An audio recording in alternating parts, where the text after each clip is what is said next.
సర్వ విషయంగల్ని మొత్తతని ఒరే అక్షరతలో అది ఉంది వేదం.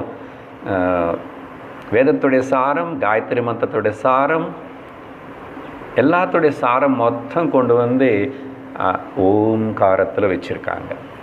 இன்னும் எவ்வளோ சிறந்த ஒரு விஷயம், அது சிறந்த விஷயம். அதனால தான் ஒரு ஓம்காரமே போதும், அது அனலைஸ் பண்ணி அதோடைய தத்துவத்தினை தெரிஞ்சாவே அதிலே ஞானம் இல்லாமல் இப்படி இருக்கிறதுனாலையும், அந்த ஓம் అనేది மங்களத்துக்கு ஒரு சிஹ்னம்னால அதான் எப்படி மங்களம்னு சொல்கிறோமோ, அந்த ஓம் சொன்னாவே பவித்திரம் புனீதம், அது வந்து நமக்கு உள்ள வெளியில் ஒரு தனிப்பட்ட வைப்ரேஷனை க்ரியேட் பண்ணும்.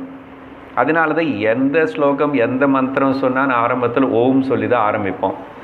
அது ஷார்ட்டாக சொன்னாலும் சரி, இல்லை தனியாக ரொம்ப நேரம் சொன்னாலும் சரி, அது ஓம்கார தியானம் ஆகிடுது. அதை பற்றி தனியாகவே